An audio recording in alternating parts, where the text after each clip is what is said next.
Why don't you talk us through the early stages of the race when everything was still going well? Are there any standout moments for you? I started out a bit too quickly, a little bit aggressively on those early climbs. And I had to recognize it was happening because my calves started to cramp at about 20 k's in. So I backed off a bit, getting out of to the Mount Anderson split. That was great. I was a little bit ahead of my schedule, so everything was still looking good at that point. Macmac 200 miler. It's one of the toughest trail races in Africa.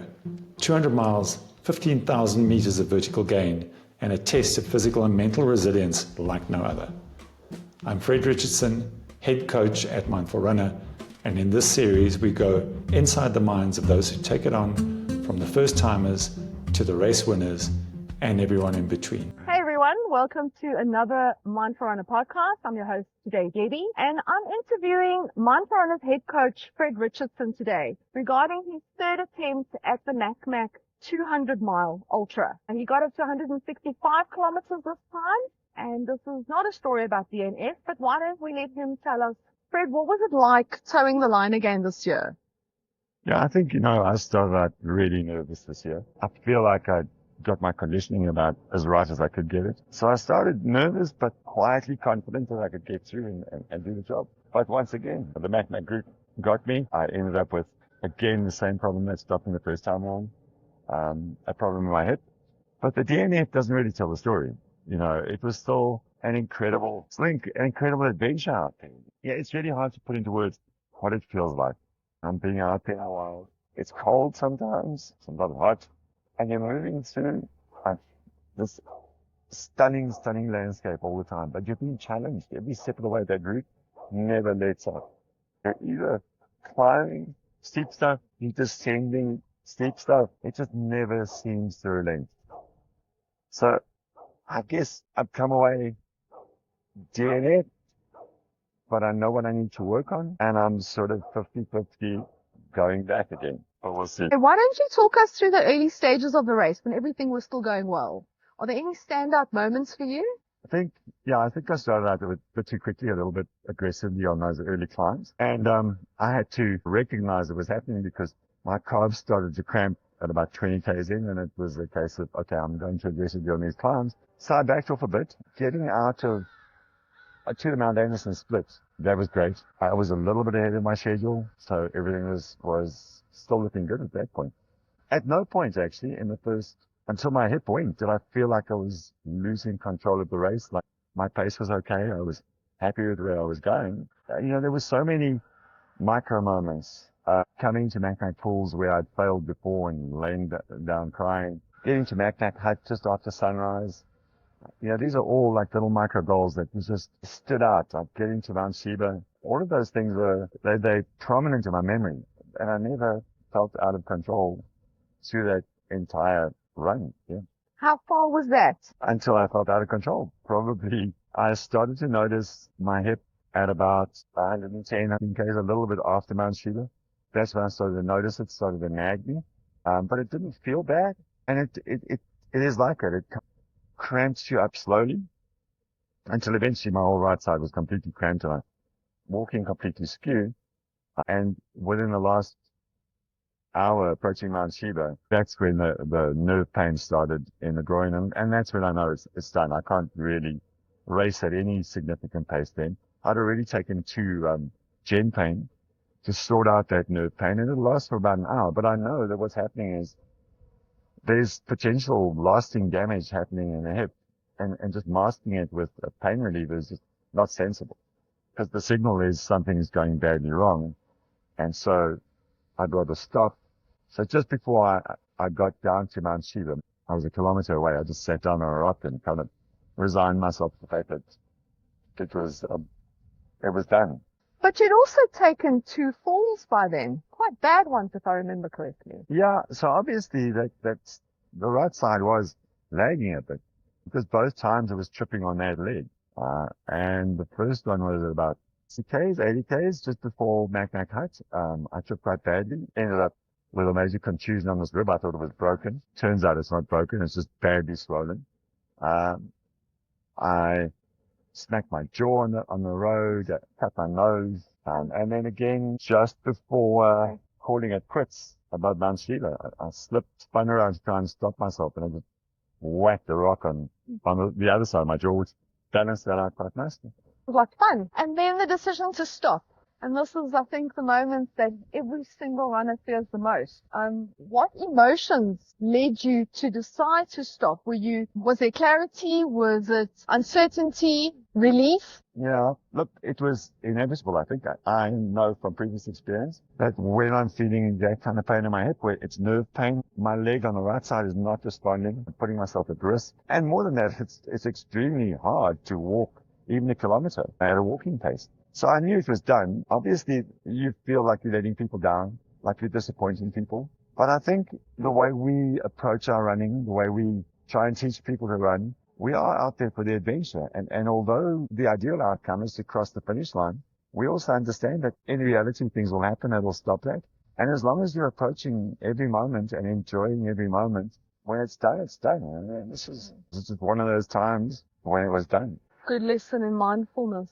It was an exceptionally good lesson in mindfulness, I think. Even in the painful moments, was to just keep staying present and keep trying to focus on being, well, present with the pain, I suppose, but it helped control the body at the same time. You always say the mountain teaches us. What did it teach you? And what do you say to somebody else that is faced with the DNF, and how does it change how you coach others? Oh, I think the DNF response is a big one. I guess more and more, as we practice, as we continue to use running as a practice, it becomes much more apparent that being present, being in the moment, in the process, is always better than focused purely on getting the belt or getting the buckle, because it allows you to appreciate what you're doing while you're doing it, rather than only getting that appreciation when you cross the finish line, when you can wear the buckle. So I think DNFs are inevitable. Of course. And there are those that you are absolutely forced to, and there are those that are voluntary, and afterwards you probably feel different about the two. If you're injured and you have to bail, that's a different thing to you were exceptionally cold and you could have warmed up, or there are different levels of DNF. But I think the future of our coaching is exactly around maintaining the mindset that keeps you positive in the moment and enjoying the whole event, because man, we spend a lot of time training for these things. You get to a race like this capable, you're properly functional, so enjoy everything you're there for. Like really dig in and find joy in the climbs, find joy in the descents, in the beauty around you and the camaraderie of the other runners. It's a special place to be. I don't know how many other humans are out there on the top of Mount Moody at 10 o'clock at night in cold, cold weather with the wind blowing around you. It's special. We get to do that. And finishing these things, do you think there's any level of luck involved? You had the right circumstances, you just happened to be at the right place at the right time, you didn't take a fall, or do you think it's all about preparation and being prepared to cope in any circumstance? Having the gear, obviously having the training, and knowing how to react when you do take a fall, for example. Yeah. Look, I think luck does play a part, but what we try and do with preparation and training is we try and remove as much of the uncertainty as possible, so that when things do go wrong, we know how to repair them. When things do happen, we know we've got the right gear. If it's cold, you've got the right equipment. If you need to feed yourself, you have the right nutrition. So we remove as much of luck's influence as possible, but there are always going to be falls, and there are always going to be people getting sick, and there are always going to be fires diverting you, and weather being more extreme than anticipated. So yeah, there's always an element of luck to it, but good preparation allows you to get through to the end more often than not. Fixing. Okay, so looking ahead, what is next? Is MacMac 200 unfinished business? What lies ahead for Fred, the ultra runner, and for Fred, the coach of Mindful Runner? I'm the guy who finishes a book no matter how crap it is. I think once you get started, you've got to get it done.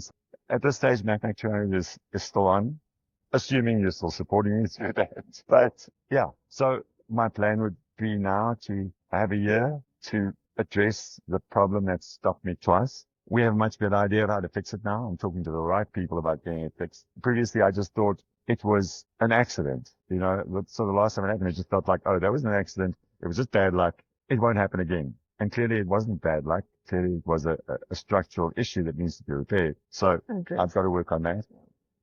And what's ahead for me? Well, I think we're still probably going to run at least 100 miler between now and then, and that's most likely Addo, which is also unfinished business. So it's a case of starting to tick the boxes for the year. For Mindful Runner, I think we continue. We continue doing what we're doing. We had wonderful success with our runners at MacBack, at all the distances. We are having great success at 100 milers and at 50 milers for our runners. We know what we're doing. And I do think that the mental aspect of milers and the 50 milers, it really plays to our strengths. It plays to what we've always valued about running, that it's much more than just an activity of getting the fastest time. Yeah. It's a thing. It's part of it's our practice. It's our meditation. It's our prayer in the world. It's the way that we maintain our own sanity. I think we'll keep on working on the mental aspects and working on mindset with our runners. As much as it comes down to programming, programming is not that hard. Run a lot, sometimes run fast, and you'll get there. But having the right mindset, knowing how to cope with the stress when it comes, dealing with the pressure, dealing with the expectation, and also dealing with the failure. That's stuff that we can teach people. And it's really valuable. And can we talk about your runners? How many runners did you have this year and how did they do? Oh, wow. We had, in total, we had 24 runners. Wow. Across the different distances from 25 to the 46K, the 50 miler, 100 miler, 200 miles. Jared finished the 200 miler. Top three? Top three. We had good success on the 100 miler. We had Lydia in second. We had Paul Sneyman in third. And we had 7 100-mile finishes out of a field that lost about 40-odd%. So, wow. Yeah. So we had good success on the 100 miler. So training is important. Training is super important. I think so. You need coaching. Yeah. Coaching counts. You know, we see, for instance, we had, as I said, we had 8 people start the miler. We had 7 finish it. We learn the lessons from those people as well. Yes. Because we sit down afterwards with them and we talk through with them. What happened to you? How did that work? How did your training go? How did your training help you? How did your training let you down? So now, rather than being that experiment of one, we are seeing 7 people's results and we're analyzing it as coaches and we're putting that back into our mixer and going, okay, let's start to do this going forward because that works and that doesn't work. And that's why coaching really helps, is because we bring not just one person's experience. We bring, in this instance, on that miler, 8 people's experience. On the 200 miler, I bring 4 people's experience. Each time there's an event, we bring all that experience back into the mix, and it influences how we coach and what we teach. Closing reflections. If you could leave the listeners with just one truth about ultra running, what would that be? I think it's that, when you're out there and you're stripped down to basically moving from one point to another in uncomfortable conditions, and you're capable of doing that, it's what we were designed for, what we've evolved for, but it's what we do as humans. You know, it's answering a primal essence. It's in the middle of us. This is what we do. And it feels so natural to be out there as part of the planet. As I've said before, we're not out there challenging it. We're not trying to beat anything. We are a part of nature. We're not apart from nature. And doing an ultra run, that strips that stuff away. That strips civilization away. That brings you down to just you and your ability, your mindset. That's the key to ultra running. And that's the joy and the strength it brings you afterwards. I want to say that we were born to run. Absolutely. We were born to run. This has been a part of our MacMac interview series.